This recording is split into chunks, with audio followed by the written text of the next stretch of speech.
matter. And lack of butter.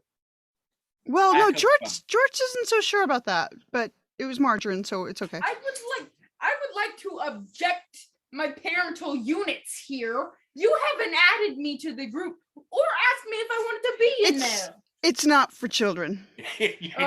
Nothing. It's 100% not for children. I haven't added any of my kids. But you can join the Discord. No. I think one of her kids is in there. No. Absolutely. In fact, it might be the one small. Is small yours? Mm-hmm. Okay. It's my 17-year-old. Yep. Yeah, I kind of got that, but it's never been formally said. It's just implied, and I'm like, I'm not going to ask because maybe everybody else knows, and I'll look stupid, and I don't want anybody going, of course he is stupid. Well. Okay, cat facts. Cat, yes. Can facts on black cats. Go. Take it away. Do your thing. Be successful. Superstar.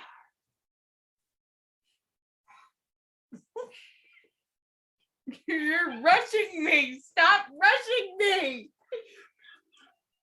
The pressure is overwhelming at this point. Kirsten, Kate has other things to do. She's an hour ahead of us. Let's go. She has children and dinner and now it's a you're rough rushing weekend. me even more. Jeez. You want us to go and come back to you? What? Do your thing, baby girl. No hurry. Do your thing, baby girl. No hurry. I'm hurt. I'm hurt so bad. Okay, I'm sorry. I'm hurt too. None of you were sorry. I said I was sorry.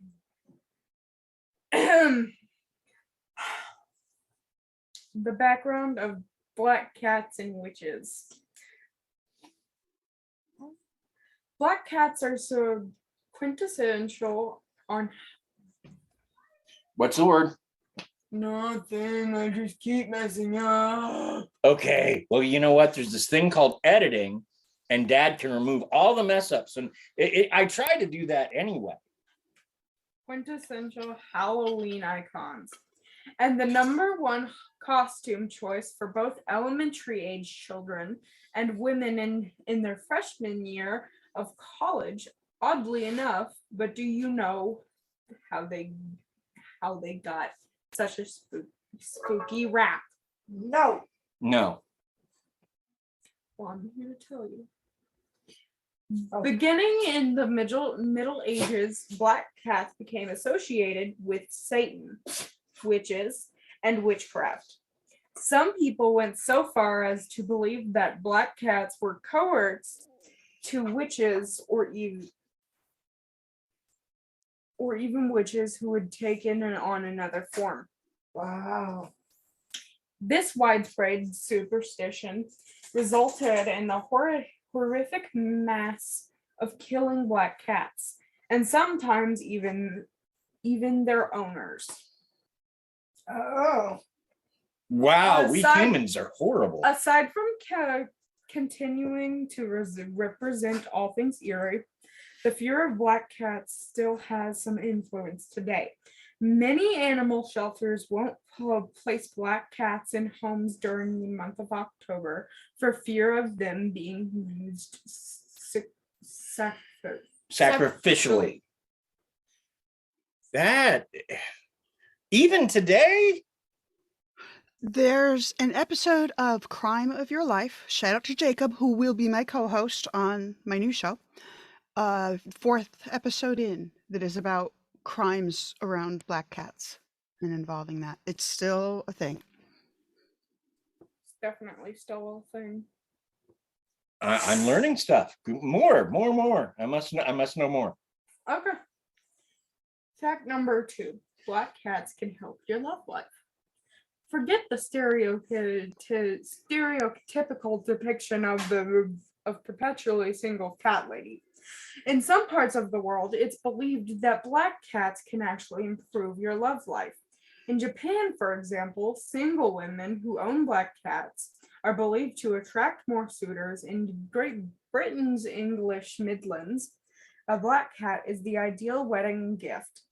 They're believed to bring good luck and happiness to the bride. Well, look at that. And see, Yeah. that's a awesome. positive. That we call that a positive. And more positives about black cats. More positive. That too. Those positive. We hammer it into the ground? Must Yep. we? Yeah. All right. Number 3, black cats can bring you luck. Not only can black cats better your love life, but they can amp up your good luck and improve your finances too.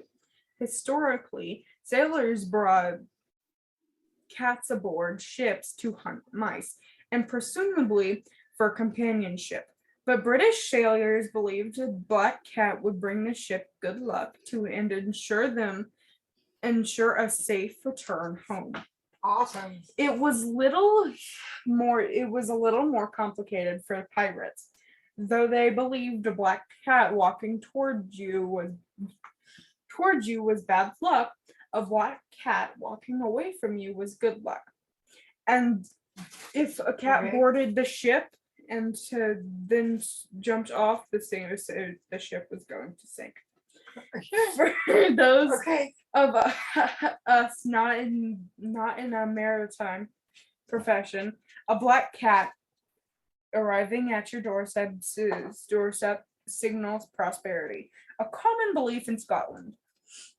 And a black cat crossing your path signals good luck in England and Ireland. Cool.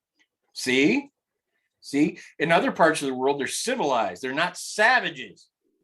Okay, well, there's that. Fact number 4. Black cats can resist disease. Researchers at the Nationals Institutes. Yeah, where is it? What's the word? National Institutes of Health. Institutes of Health. I normally say that right. Krista, I'm not You're fine. good. it's fine. Editing. Daddy edits. It's okay. I No. promise you aren't gonna look like a fool. I promise. already look like a fool in front of Kate. Kate knows you're just our Oh, kid.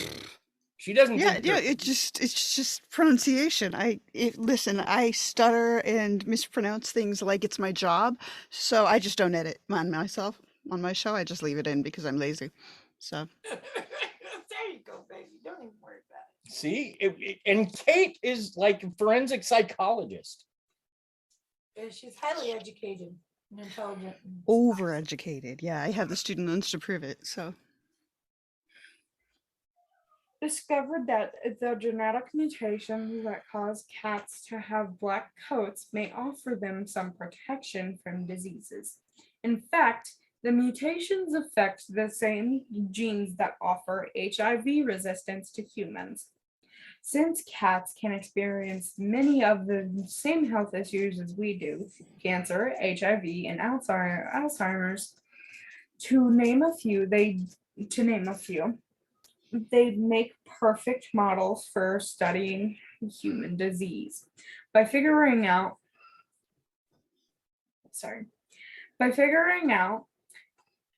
how cats have evolved to resist diseases, researchers can potentially learn how to prevent disease in humans as well. Awesome. So we just need black fur. I volunteer. I would look so much better with black fur.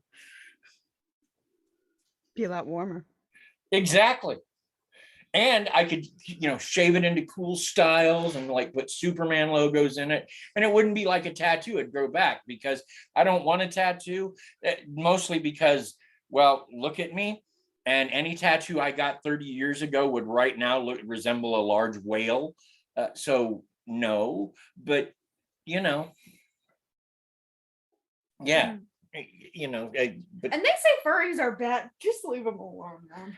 I would like if for they have black fur, cool. You prevent diseases, I guess.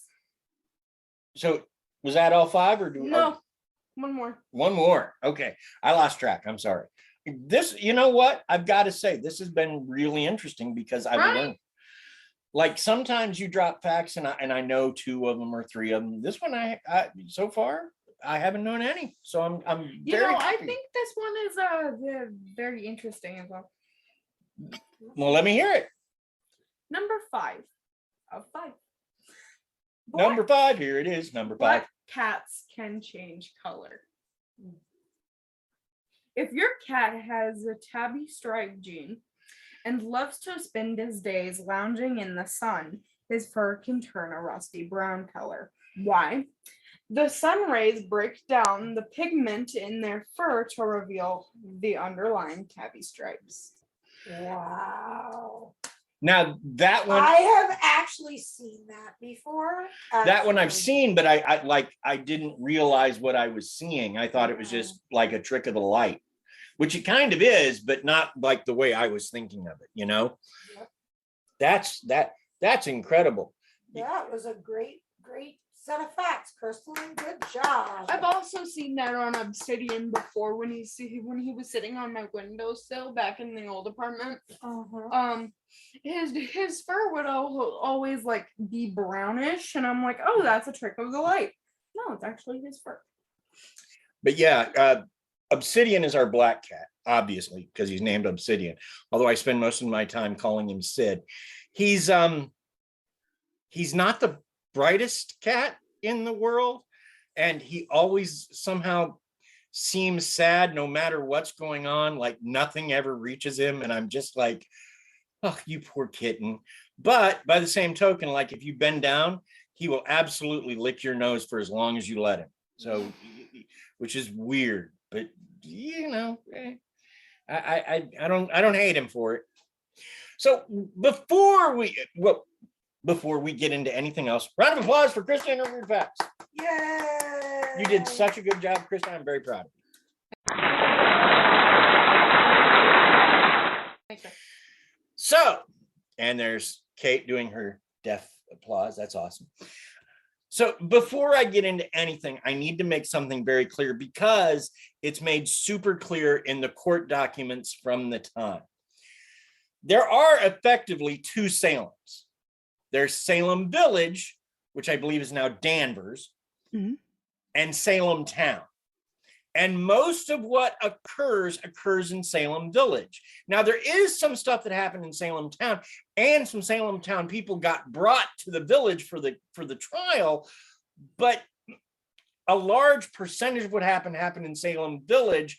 A lot of people from Salem Town, it seemed like, just sort of tried to stay away from it, or at the very least, if they didn't stay away, they were entertained by it. Because, I mean, there's no internet, no television, an intensely physical life. So something like this might have been quite interesting to watch, especially for people that were so puritanical in their faith. Literally puritanical. Yeah, Danvers is about 5 miles from here, and it's definitely, if the layout is basically, if you think about it, that Salem Town is on the water. It's much easier to get to open water from here, and Salem Town is where the criminal justice pieces of this happen in terms of specifically criminal. So the jail and Gallows Hill are in Salem Town. All of the accusations and all of the trials and all of the purported events happened in Salem Village, which was Danvers now. Right. So, yeah. Now, also, I need to let everybody know that some of this information, not even information, I guess some of the opinions I will share are actually the opinions of a gentleman I will name Jeff. He was my college American history professor, but he works at a college that is now used as training camp for a professional football team. So he's not allowed to let us use his full name because everybody's worried about how this would affect, or these sorts of interviews would affect the college and thus affect the pro football team that practices there in the preseason. which I'm not sure how it would affect them at all, but okay. So Jeff it is. And, I won't say what college he comes from. I,